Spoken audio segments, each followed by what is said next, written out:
4 ఏళ్ల క్రితం యావత్ ప్రపంచాన్ని అతలాకుతలం చేసిన కోవిడ్ మహమ్మారి మళ్ళీ ఇప్పుడు చాప్ కింద నీళ్ళ దేశంతో పాటు రాష్ట్రంలో కరోనా కేసులు నమోదవుతున్నాయి.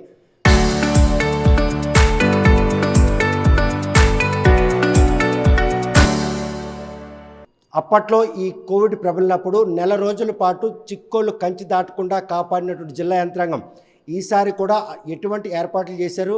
అక్కడక్కడ కేసులు నమోదవుతున్న ఈ నేపథ్యంలో శ్రీకాకుళం జిల్లా రిమ్స్ హాస్పిటల్ మాత్రం అప్పట్లో సంజీవినిలా తోడ్పడింది.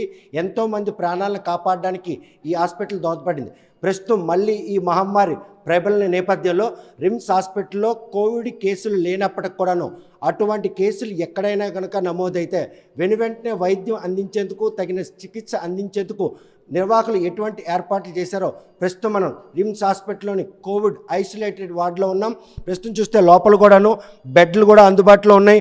అదేవిధంగా అప్పట్లో ఆక్సిజన్ స్కేర్సిటీ ఉండేది, వెంటిలేషన్స్కి ఉండేవి కాదు. ఇటువంటి పరిణామాలన్నీ కూడాను ముందస్తు జాగ్రత్తల నేపథ్యంలో ఈరోజు కోవిడ్ కేసులు నమోదవుతున్న తరుణంలో రిమ్స్ హాస్పిటల్లో ఎటువంటి ఏర్పాట్లు చేశారు చూస్తే కనుక ఇప్పటికే ఐసోలేట్ వార్డులో మాత్రం అవసరమైనటువంటి ప్రతి ఏదైతే చికిత్సకు అవసరమైనటువంటి యంత్రాలు కూడా అందుబాటులో తెచ్చారో వాటితో పాటు ఏవైనా కోవిడ్ కేసు సంకేతాలు కనుక కనిపించినట్టయితే ముందుగా వారికి ఎటువంటి ట్రీట్మెంట్ చేస్తారో అనంతరం నిర్ధారణ అయిన కనుక ఈ ఐసోలేట్ వార్డు షిఫ్ట్ చేసేందుకు కూడా అవసరమైన ఎటువంటి ఏర్పాట్లు చేశారని ప్రస్తుతం మనకు ఆరంభంతున్నారు. చూస్తే కనుక ఇప్పటి వరకు ఒక్క కేసు కూడా నమోదు కాలేదు. తొలినాళ్ళలో కూడాను నెల రోజుల పాటు ఒక్క కేసు కూడా నమోదు కాకుండా జాగ్రత్త పడినటువంటి రిమ్స్ అదేవిధంగా జిల్లా యంత్రాంగం ఈసారి ఈ మహమ్మారి చాప్ కింద నీరులో వస్తున్న తరుణంలో ఎటువంటి ఏర్పాట్లు ముందస్తుగా చేసున్నారు? మనము ఆల్రెడీ ఇక్కడ బెడ్స్ అన్ని అరేంజ్ చేసాం. ఐసీయూ బెడ్స్ ఒక 5 with along with ventilators, oxygen supply అంతా కూడా ప్రిపేర్ చేసి ఉంచాం. అలాగే నార్మల్ బెడ్స్ కూడా మనము ఒక 5 అరేంజ్ చేసి పెట్టాం. దానికి కావాల్సిన కిట్స్, ర్యాపిడ్ యాంటీజెన్ కిట్స్ అవన్నీ కూడా మనం ఎమర్జెన్సీ డిపార్ట్మెంట్లో ఇచ్చాం. 24/7 అవైలబుల్ ఉంటాయి. ఏ కేసు వచ్చినా కూడా డైరెక్ట్గా అందులో డాక్టర్ గారు చూసి దేనికైనా అవసరాన్ని బట్టి కోవిడ్ లక్షణాలు ఉన్న కేసులకి టెస్టులు చేయడానికి మనం 24/7 ఎమర్జెన్సీ డిపార్ట్మెంట్లో పెట్టాం. అక్కడ వాళ్ళు చేసి అందులో ఏమైనా డయాగ్నోస్ అయితే అప్పుడు కేసెస్ ఇక్కడికి షిఫ్ట్ చేయడానికి మనం అంతా రెడీ చేసి స్టాఫ్, డాక్టర్స్ని, మెడిసిన్స్ అన్నీ కూడా మనం యాజ్ ఆన్ ఎక్విప్మెంట్తో రెడీగా ఉన్నాం. అంటే అది కోవిడ్ అని నిర్ధారణ అయిన తర్వాత సెకండ్ స్టెప్ ఇది. అది నిర్ధారణ కాకముందు ఎమర్జెన్సీ మోడ్లో అక్కడ ఎటువంటి ఏర్పాట్లు చేయడం? అక్కడ ఆల్రెడీ ఎమర్జెన్సీ డిపార్ట్మెంట్ 24/7 ఉంటుంది. అక్కడ అందరూ డాక్టర్స్ ఉంటారు. కేసులు అన్నీ వచ్చినవన్నీ చూస్తాం. కోవిడ్ ఏమైనా లక్షణాలు వచ్చినవన్నీ అక్కడ నిర్ధారించడానికి కిట్లు పెట్టి డాక్టర్స్ కూడా ఉన్నారు. అక్కడే నిర్ధారణ చేసి కోవిడ్ అయితే ఇక్కడ షిఫ్ట్ చేయడానికి, నాన్ కోవిడ్ అయితే వేరే డిపార్ట్మెంట్కి ఎవరు వాళ్ళ కేసులు వాళ్ళు యాజ్ యూజువల్గా నార్మల్గా చేసుకుంటూ ఉంటారనమాట. దానికి తగ్గట్టు చర్యలన్నీ కూడా తీసుకున్నాం. దీనికి నోడల్ ఆఫీసర్ని కూడా ఒకరిని పల్మనాలజిస్ట్ నుంచి అరేంజ్ చేసాం, డాక్టర్ దిల్లేశ్వర సార్. ఆయన కూడా కోవిడ్ కేసెస్ అన్నిటిని కూడా పర్యవేక్షిస్తున్నారు. జిల్లాల్లో ఈ నిర్ధారణ పరీక్షల ఫలితాల కోసం రోజుల తరబడి వెయిట్ చేయాల్సి వచ్చేది. కానీ ఇప్పుడు అటువంటి పరిజ్ఞానం మన చేతిలో అందుబాటులో ఉందా? ఉంది. ర్యాపిడ్ యాంటీజెన్ కిట్ అంటే ఆటోమేటిక్గా వెంటనే ఇన్స్టెంట్గానే మనము డయాగ్నోస్ చేయొచ్చు. అందులో ఏమైనా తేడా ఉంటే అప్పుడు మనము వెస్టర్న్ బ్లాక్ టెస్ట్ ఉంటుంది, దాన్ని మనం విఎల్టీ అని వైరల్ ట్రాన్స్పోర్ట్ మీడియా అనేది, దాన్ని అప్పుడు మనం ఫర్దర్గా కూడా మనం మైక్రోబయాలజీకి పంపించి ఇంకా ఫర్దర్ నిర్ధారణ కూడా చేయొచ్చు. వైద్య పరీక్షల నిర్ధారణ ఆయనకి కోవిడ్ వచ్చింది, వ్యాధి సోకింది అని తెలవడానికి ఆ ఫలితాలు ఎన్ని రోజుల్లో రావచ్చు? అటువంటి రావడానికి ఏమైనా ఆటంకాలు ఏమైనా ఇంక ఇప్పుడు ప్రస్తుతం మీకేమైనా ఎదురవుతుంది? ప్రజెంట్ అయితే ఏమీ ఆటంకాలు లేవు. Rapid antigen kit on spot అక్కడ మనం క్యాజువాలిటీలోనే చేస్తాము. అక్కడ నిర్ధారణ అయిపోయిన వెంటనే మనం కేసుని కోవిడ్ కింద వస్తే కోవిడ్లో జాయిన్ చేస్తాము. ఇప్పుడైతే మనకి ఇమీడియట్గానే డయాగ్నోసిస్ అయిపోతుంది, అప్పుడులాగా లేట్ ఏమీ లేదు. అలాగే విఎల్టీ వైరల్ ట్రాన్స్పోర్ట్ మీడియాది కూడా మైక్రోబయాలజీకి తీసి పంపిస్తాం. అది కూడా వితిన్ 24 అవర్స్లో, ఈరోజు తీస్తే రేపు వితిన్ 24 అవర్స్లో మనకి అది డయాగ్నోసిస్ కూడా కన్ఫర్మ్ అయిపోతుంది. ఈలోపు ఒకవేళ డౌట్ఫుల్ ఏమైనా కోవిడ్ అనుకుంటే ఆటోమేటిక్గా మనం ఐసోలేషన్ వార్డ్ ప్రిపేర్ చేస్తాం కాబట్టి కేసు అక్కడ ఉంచి దాన్ని ట్రీట్ చేసి ఒకవేళ అది రిపోర్ట్ నెగిటివ్ అంటే మనం డిశ్చార్జ్ చేస్తాం. అప్పట్లో కూడాను ఆక్సిజన్ స్కేర్సిటీ కూడా వెంటాడే పరిస్థితి ఉంది. ఇప్పుడు అటువంటి పరిణామాలు ఏమైనా ఉన్నాయా?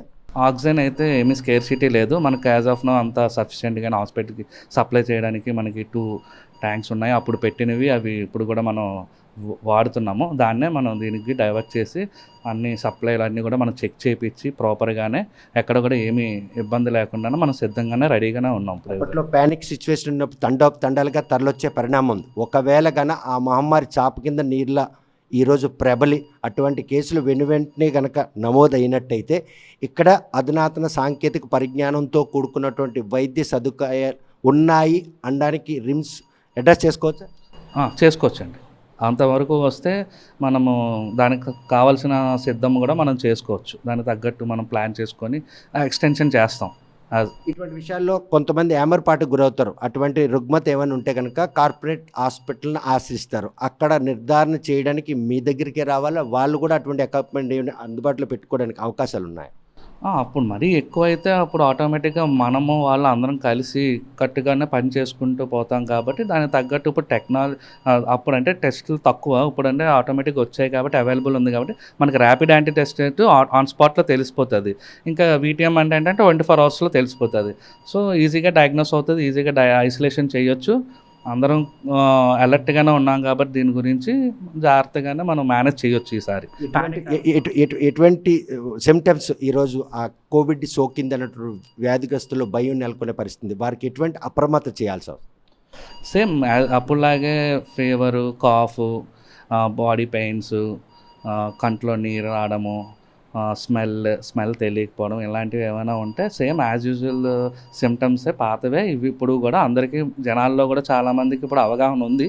అలాగే కొంచెం అదే మెయింటైన్ చేసి సోషల్ ఐసోలేషన్, డిస్టెన్స్ కానీ మాస్క్ పెట్టుకోవడము, హ్యాండ్ వాష్ టెక్నిక్, ఇలాంటి క్రౌడీ ప్లేసెస్ కొంచెం అవాయిడ్ చేసుకుంటే మనం మ్యాక్సిమం మనం దాన్ని తగ్గించవచ్చు.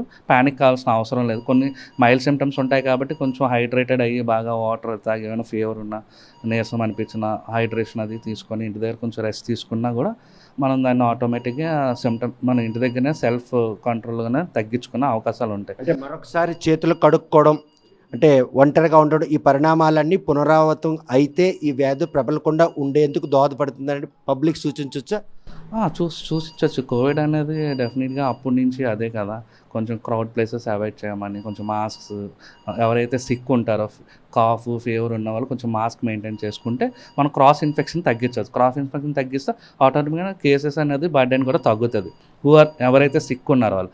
అలాగే గర్భిణీ స్త్రీలు, చిన్నపిల్లలు less than 5 years, chronic diseases ఉన్నవాళ్ళు, వీళ్ళు కూడా కొంచెం జాగ్రత్తగా క్రౌడీ ప్లేసెస్ కాకుండా కొంచెం ఐసోలేటెడ్, కొంచెం ఎక్కడికైనా వెళ్ళడం, మాస్క్ పెట్టుకోవడం, హ్యాండ్ వాష్ టెక్నిక్ మెయింటైన్ చేయడం, ఇవన్నీ చేస్తే ప్రివెన్షన్ తగ్గించే అవకాశాలు ఉంటాయి. Prevention is better than cure. So spread అవ్వకుండా మనం చేస్తే ఆటోమేటిక్గా మనం కంట్రోల్ కూడా చేసుకోవచ్చు కేసెస్ అన్నీ. చూస్తే కనుక రిమ్స్ హాస్పిటల్లో ప్రస్తుతం మాత్రం కోవిడ్ వార్డ్ మాత్రం అకామిడేట్ చేశారు. చూస్తే కనుక ఎటువంటి ఏర్పాట్లు చేయడం జరిగింది? ఈ కోవిడ్ మహమ్మారి మళ్ళీ ప్రబలే అవకాశం కనిపిస్తున్నటువంటి సంకేతాలు కనిపిస్తాయి. ఈ నేపథ్యంలో రిమ్స్ హాస్పిటల్ అప్పట్లో కూడాను ప్యానిక్ సిచ్యువేషన్లో కూడా చాలామంది ప్రాణాలు కాబట్టి ఈసారి ఎటువంటి ఏర్పాటు? అంటే కోవిడ్ వార్డు, ఐసోలేషన్ వార్డు ఒకటి రెడీ చేస్తాం, 10 బెడ్డెడ్, 6 వెంటిలేటర్స్ కూడా ఉన్నాయి. నాకు తెలిసి ఈసారి అంత సివియారిటీ లేకపోవచ్చు.